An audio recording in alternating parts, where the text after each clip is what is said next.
जी नाज़रीन, अस्सलाम वालेकुम। तो आज हम आपको बताएंगे अपनी इस वीडियो में रोमानिया में तनख्वाह कितनी है। लोग आपसे क्या क्या चीज़ छुपाते हैं अपनी तनख्वाह के बारे में, क्या चीज़ आपको एग्जैक्ट नहीं बताई जाती। तनख्वाह छुपाते क्यों है ये तो नहीं पता, लेकिन एग्जैक्ट क्या तनख्वाह है, क्या चीज़ है, आज हम आपको इस वीडियो में बताएंगे। और आपको टंकी लगानी चाहिए या नहीं, और अगर बाहर जाना ही चाहते हैं तो इसका लीगल प्रोसेस क्या है, हर एक चीज़ हम आपको बारी बारी कन्वे करेंगे। तो सबसे पहले हम आपको बताते हैं जी रोमानिया में पे कितनी मिलती है। वेयर हाउस हो गया, दूसरी तीसरी जॉब्स होगी, 3700 आपको ग्रॉस पे मिलती है। ग्रॉस पे का मतलब है कि 10% इसमें से टैक्स कटेगा। टैक्स कटने के बाद जो आपके पास इनकम आती है वो 3330 ली आती है। 3330 आपके पास इनकम आ गई। ये अभी है 1 जनवरी से, ये इनकम 1 जनवरी 2025 से ये इनकम आपकी 4100 ली होने वाली है, जो कि 10% कटने के बाद आपके पास 3700 ली वापस बचेगी, आपके पास कैश इन हैंड बचेगी। 3700 ली आपके पास ये हो गया। इसमें आपको 600 यूरो जो मिलेगा और 600 ली आपको मिलेगा खाने का। कुछ कंपनीज खाने का देती हैं, कुछ कंपनीज नहीं देती, वो आप चेक कर लीजिएगा आपकी कंपनी देती है कि नहीं देती। ज़्यादातर कंपनीज 90% कंपनीज वहाँ पे खाने का देती हैं, 10% कंपनीज खाने का नहीं देती। वो तनख्वाह के अंदर से आपको मैनेज करना पड़ता है। तो जो आपको 4100 मिलती है उसमें से 400 टैक्स कट के 3700 ली बच जाएगी 1 जनवरी से। उसके बाद आपको 600 ली खाने का मिलता है, जो कि आपके पास 4300 ली पे बन गई। अब लोग समझते हैं कि सिर्फ इतनी पे है, हालांकि ऐसा इतना नहीं है, ऐसा नहीं। लोग क्यों छुपाते हैं, क्या करते हैं, क्यों नहीं लोग बता रहे, आइडिया नहीं है इस बारे में। आपको ओवर टाइम लगाना पड़ता है कंपनीज में, ठीक है। कंपनीज ओवर टाइम देती हैं, अच्छी कंपनीज जितनी, वहाँ पे आप अच्छी कंपनी सर्च करके अपनी जॉब शिफ्ट कर सकते हैं। अच्छी कंपनी जितनी भी हैं वो आपको ओवर टाइम लगाने के लिए देती हैं। आपके पास 36 आवर्स एक माह में आप 36 आवर्स एक्स्ट्रा लगा सकते हैं ओवर टाइम, यानी कि वो आपसे 4 घंटे एक्स्ट्रा लगवाती हैं और 9 दिन आपसे 4 घंटे एक्स्ट्रा लगवाते हैं, तो आपके 36 घंटे पूरे हो जाते हैं। जो आपसे 4 घंटे एक्स्ट्रा लगवाते हैं उसके आपको वो 170 ली एक्स्ट्रा पे करते हैं, पे से हट के 170 ली आपको वो पे करते हैं, ठीक हो गया। तो आपका इसी तरह 170 ली का आप खुद हिसाब लगा लें कि आप 9 दिन के पास काम करेंगे, 170 ली तकरीबन आपका 1500 1550 ली बन जाता है, ठीक हो गया जी। 1550 ये ली ये बन गया, ये आपने 4300 में जमा कर लिया, तो 53 58 50 59 इतना आपके पास इस वक्त बन गई पे, 59 आपके पास पे बन गई ओवर टाइम लगाने के पास, ओवर टाइम लगाने के बाद ठीक हो गया जी। इसके बाद कंपनीज आपको जो वेयर हाउस में प्रोडक्शन में काम करते हैं उनको तकरीबन 1000 पाउंड 1000 ली एक्स्ट्रा देते हैं, 1000 ली बोनस देते हैं। और जो पैकिंग में काम करते हैं उनको 500 ली बोनस दिया जाता है। बोनस हर कंपनी लाजमी देती है अपने अच्छे वर्कर्स को, ठीक हो गया जी। 500 ली आप फिलहाल 500 ली ऐड कर लें तो 6400 ली आपका ये बन गया पे। 1000 ली अगर ऐड करेंगे फिर तो 6900 ली बन गया, 7000 रुपये के करीब। अभी हम यही ऐड करते हैं, 6400 ली आपके पास ये पे हो गई टोटल। अब आप यहाँ से अंदाज़ा कर लें कि आपके पास 6400 ली सारा इस तरह बन गया। अब सबसे मेन चीज़ जो इसमें यह है कि आपने 9 दिन 4 घंटे काम किया एक्स्ट्रा अपनी कंपनी में, जो कि लीगल था। कुछ कंपनीज अपने पास ही आपको रख लेती हैं, बाकी 21 दिन के लिए भी आपसे काम करवा लेते हैं, ठीक है, कुछ कंपनीज। और कुछ कंपनीज के पास अगर इतना काम ना हो तो कुछ लड़के जाके रेस्टोरेंट्स वगैरह में काम कर लेते हैं, किसी भी जगह एक्स्ट्रा काम कर लेते हैं, लेकिन वो उनको 170 ली नहीं देते 4 घंटे का, वो उनको फिर 100 ली देते हैं। उनको 100 ली मिलता है 4 घंटे का, यानी कि वो 21 दिन कहीं और लगाते हैं तो उसके पास उनका 2100 ली आ जाता है। 2100 ली उनके पास वो जमा हो गया, यानी कि आपके पास 6400 ली वैसे पे बन रही थी, 2100 ली आपने एक्स्ट्रा वर्क करके जमा कर लिया, तो आपके पास 8500 ली बच गया, ठीक हो गया जी। अब आपके पास 8500 ली आपने कमा लिया। अब इसमें आप एक चीज़ नोट करें, इसमें हम सैटरडे संडे भी काउंट नहीं कर रहे, यानी कि पूरा दिन वो काउंट नहीं कर रहे। सैटरडे संडे को भी अगर आप संडे नहीं लगाना चाहते, सैटरडे आप लगाना चाहते हैं, तो आपके पास 8 घंटे होते हैं। वो 8 घंटे भी आप 4 सैटरडे हैं आपके पास, 4 सैटरडे आप लगाते हैं तो 32 आवर्स आपके ये बनते हैं। ये 32 आवर्स भी आप कहीं पे लगाते हैं तो इसके भी आपको अच्छी पे मिल जाती है, यानी कि तकरीबन 800 ली के करीब आपको ये एक्स्ट्रा मिल जाता है, जो कि आपकी टोटल पे फिर 9000 क्रॉस कर जाती है, ठीक हो गया। कुछ लोग मेहनत ज़्यादा करते हैं, वो 10000 तक कमा रहे हैं। 10000 ली का मतलब है कि 2000 यूरो, ठीक है। फिलहाल आप 1800 यूरो तो हर बंदा कमा रहे हैं ठीक हो गया, जो मेहनती है। 1800 यूरो कमा रहा है। अब देखें 1800 यूरो आपको ये मिल रही है, ठीक हो गया। अब हम आपको बताते हैं कि डंकी का क्या तरीकाकार है, लोग डंकी क्यों लगाना चाहते हैं। डंकी वो एजेंट आपको फोर्स करता है लगाने को, क्यों? एजेंट को उसका फायदा है 10 लाख रुपए का। आप उसको 4000 यूरो, 5000 यूरो, 6000 यूरो देते हैं, वो आपको डंकी लगा के दूसरे मुल्क पहुंचा देता है। वो अपने फायदे के लिए आपको ब्लाइंड रखता है, आपको देखने नहीं देता असलियत। वो जाते ही आपको, जो बंदा जैसे ही लैंड करता है ना रोमानिया में, फौरन उसका दिमाग घुमाना शुरू कर देता है। इससे पहले कि वो साल में सेटल हो, ठीक है, साल उसको देता ही नहीं है, साल लगता है सेटल होने में। ये जिसके मैं आपको बता रहा हूँ, साल के बाद उनकी पे हाई हुई है। पहले साल उनको थोड़ी प्रॉब्लम्स आई हैं, लेकिन अब उनकी पे सालों की 10,000 लीग के करीब है। ये आपको 6 महीने से ज्यादा स्टे करना ही नहीं देते।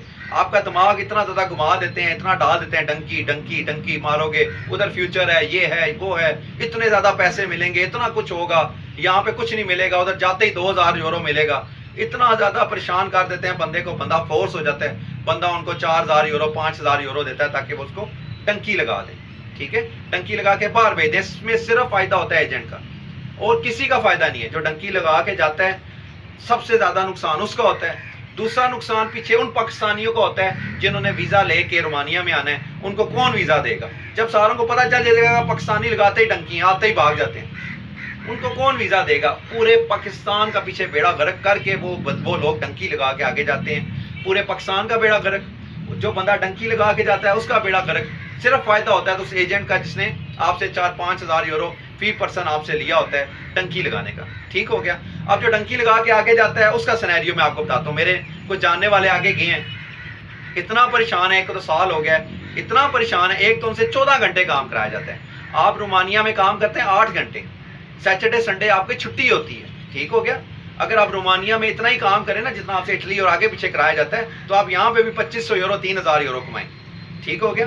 आपसे 8 घंटे की बजाय वहां पे 14 घंटे काम लिया जाता है, क्योंकि उनको पता है आप इलीगल हैं, आपके पास डॉक्यूमेंट्स नहीं है, ठीक है। आपसे वो उस तरह पे नहीं देते, आपके पास सारे खर्चे निकाल के, रिहाइश का खर्चा, खाने पीने का खर्चा, ट्रांसपोर्ट का खर्चा, सारे खर्चे आपके निकालने के बाद जो आपके पास नेट कैश इन हैंड बचता है ना, वो 500 यूरो बचता है। इटली वगैरह में जब आप डंकी मार के जाते हैं, पहले 3 से 4 साल, 5 साल आपके पास यही होता है।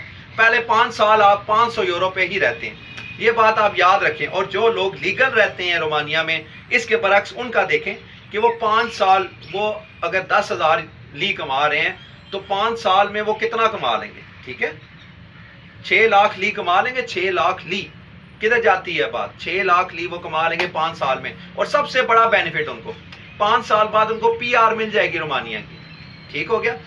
फर्ज करें आप रोमानिया आते हैं, आपको रोमानिया की समझ नहीं आती, साल एक रोमानिया दें, अपना 1 साल लाजमी दें। साल में अगर आप देखते हैं आपको रोमानिया की समझ नहीं आती, आप में ज़्यादा गट्स हैं, आप में ज़्यादा एक्सपीरियंस है, आप ज़्यादा तनख्वाह मिलनी चाहिए आपको। कुछ लोग होते हैं उनमें एक्स्ट्रा एबिलिटीज़ होती हैं, कोई बंदा समझता है उसके अंदर एक्स्ट्रा एबिलिटी है, वो अपना यहाँ से साल एक लगाए, देखे यहाँ पे उसका कोई सेटअप नहीं बन रहा, वो यहाँ से टिकट ले, इटली जाए, जर्मनी जाए, अपनी CV दे के अपना एक्सपीरियंस रोमानिया का भी शो करे, और रोमानिया में भी उसका एक्सपीरियंस देखेंगे, मिनिमम 1 साल का एक्सपीरियंस होना चाहिए। उसकी पे स्लिप्स देखेंगे, उसका सारा एक्सपीरियंस देखेंगे, वहाँ पे उसको ऑफर लेटर देंगे, वर्क परमिट देंगे, वहाँ से offer letter, work permit sign करके वापस आए, इधर से रिजाइन दे रोमानिया में। रिजाइन देने के बाद एक लीगल और बाइज्जत तरीके के साथ इटली, जर्मनी, फ्रांस कहीं भी चला जाए। आपके पास एक इज्जत और बाइज्जत तरीका है, इज्जत के साथ आप जा सकते हैं। फिर आप इस तरह डंकी मार के क्यों जाते हैं? अगर आपको कोई भी डंकी का कहता है वो तो अपने प्रॉफिट के लिए कहता है, ठीक है, और आपको डंकी के लिए कोई भी कहता है, सबसे पहले आप उसका चैनल ब्लॉक करें, इमिग्रेशन में उसके बारे में इतला दें, ठीक है। ये काम आप लोगों ने करना है, इस पाकिस्तान की हिफाजत आप लोगों ने करनी है, इस पाकिस्तान की इज्जत आप लोगों ने बचानी है। ये डंकी लगा के आपको ज़हनी तौर पे माजूर करने वालों को आप पिन पॉइंट करें, इमिग्रेशन वालों को, कि यार ये बंदा डंकी का कहता है, इसको पकड़ो, ठीक है। आप वहां पे अपनी इमिग्रेशन को बताएं कि यार ये बंदा हमें फोर्स करता है डंकी का, ये हमें डंकी का कहता है, उसको सबूत दिखाएं। इमिग्रेशन जाने वो जाने, आप साइड पे हो जाएं फिर, ठीक है। आप किसी भी डंकी वाले के पीछे ना चलें, आप उसके बारे में इमिग्रेशन को इन्फॉर्म करें, उसका चैनल ब्लॉक कर दें, ठीक है, उसको बिल्कुल लिफ्ट ना कराएं, ताकि डंकी ये जो आवाज चला रहे ना चैनल्स वाले भी, चैनल अपना बना के मुख्तलिफ लोग डंकी फोर्स करते हैं लोगों को, डंकी वालों को ब्लॉक करें ताकि डंकी रुके, पाकिस्तान के अंदर लोग मूव करें लीगल तरीके से, बाइज्जत तरीके से पाकिस्तान से मूव करके वो बाहर की तरफ जाएं। ठीक हो गया।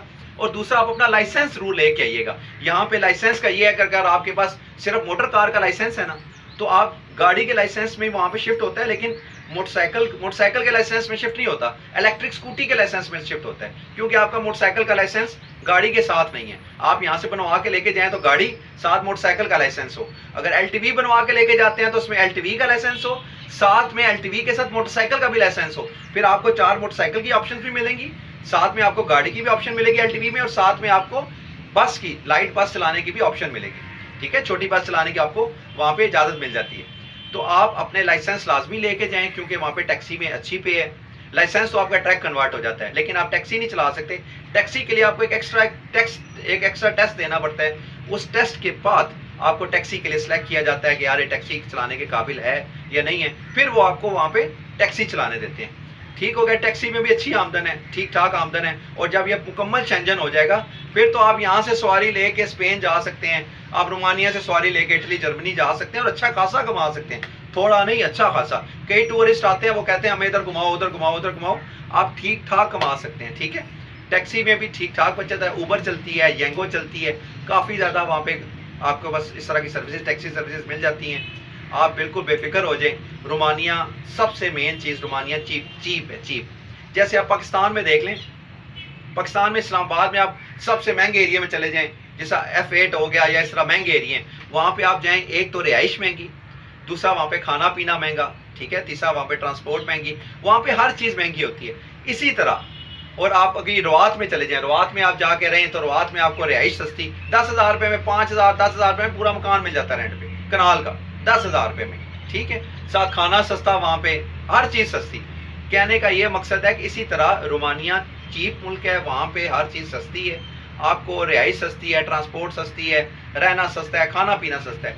इसकी निस्बत आप अगर फ्रांस में देखते हैं या कहीं भी देखते हैं, वो आपको जॉब के साथ खाना पीना और ये चीज़ें, रिहाइश वगैरह नहीं देते। रिहाइश आपको अपनी लेनी पड़ती है, खाना पीना अपना। वो जो आपको पे मिलती है 2,000 यूरो, उसमें से काट कूट के आपको 600 यूरो ही बचता है या 500 यूरो, आपको बचता कुछ नहीं है। और सबसे मेन चीज़, जब आप डंकी लगा के जाते हैं, वो आपसे 14 घंटे काम कराते हैं, गधों की तरह आपको काम करना पड़ता है 14 घंटे। वही 14 घंटे अगर आप डेली रोमानिया में लगाएं, यकीन माने आप 2,000 यूरो से कम तो बात ही ना करें ना, इससे ऊपर ही जाएंगे, इससे ठीक ठाक ऊपर जाएंगे, 2,000 यूरो से ऊपर ही हैं आप, नीचे नहीं जाएंगे अगर आप 14 घंटे उसी तरह काम करें। और ये लीगल आप काम कर रहे होंगे फ़ख्र के साथ। जब कोई पीछे फौतगी हो, आप पाकिस्तान आ सकते हैं, कोई मसला हो आप पाकिस्तान आ सकते हैं, किसी तरह का कोई इशू हो आप पाकिस्तान आ सकते हैं, किसी की शादी है, कोई गम है, ईद पे अपने घर वालों को मिलना है, अपनी फैमिली को मिलना है, आप टिकट लेके पाकिस्तान आ सकते हैं। लेकिन जब आप डंकी मार के जाते हैं, आप 5 साल 6 साल तो भूल ही जाए ना, जब तक आपके डॉक्यूमेंट्स नहीं बनते। कई लोग 7-7 साल 8-8 साल नहीं आते, और 8 साल वो अपना शर्मो शर्मी अपने आप को सेव करते हैं, वहाँ उन्होंने कमाया कुछ नहीं होता। वो अपना नाक बचाने के लिए आपको बताते नहीं है, वो बेइज्जत हुए होते हैं वहाँ पे, उनकी इज्जत नहीं होती वहाँ पे। उनसे ना गधों की तरह काम कराते हैं, पूरा दिन 14-14 घंटे, और 500 यूरो 600 यूरो उनको देते रहे। वही उन्होंने 7 साल अगर लीगल तरीके से रोमानिया में काम किया होता तो उनके पास पासपोर्ट होता रोमानिया का, और रोमानिया का जिसके पास पासपोर्ट है वो अमेरिका जा सकता है बगैर वीज़े के, इंग्लैंड जा सकता है, कनाडा जा सकता है, किसी भी कंट्री में जा सकता है। तो इस चीज़ को लाइट मत लें। जो भी आपको गलत गाइड करता है उसको ब्लॉक करें, उसके बारे में इमिग्रेशन को बताएं, और मुझे उम्मीद है कि आप ऐसा ही करेंगे। Thank you. और कुछ भी आप पूछना चाहते हैं, आप कमेंट्स बॉक्स में मेरे से रोमानिया के बारे में कोई भी इंफॉर्मेशन लेना चाहते हैं आप ले सकते हैं। और एक चीज़ याद रखिएगा, रोमानिया में TRC बहुत अहम चीज़ है। आप जाएँ तो अपनी पहली कंपनी का TRC लिए बगैर वहाँ से मूव ना करें। कोशिश करें कि जल्द से जल्द अपना TRC हासिल कर लें। जब तक आपके पास TRC ना आए, बेशक वो कम पे दे रही है, जो मर्जी कर रही है, वहाँ पे स्टे करें। TRC लेने के बाद आप लीगल तरीके से दूसरी कंपनी का वर्क परमिट लेके आप वहाँ पे शिफ्ट हो सकते हैं, उनका जो भी तरीकाकार है उसके थ्रू। ठीक हो गया। तो एक लीगल तरीके से चलिएगा, TRC को छोटा मत समझिएगा, बहुत बड़ी यहाँ पे चीज़ है, बहुत बड़ी नेमत है। ठीक हो गया। अपने आप को बचाएं, अपने दोस्तों को बचाएं डंकी से, लीगल तरीके से रहें, और बाकियों को भी लीगल रहने की आदत डालें, उनको बताएं, फोर्स करें उनको लीगल रहने का। Thank you. और पाकिस्तान की इज्जत आप लोगों ने बचानी है, किसी और ने नहीं। शुक्रिया।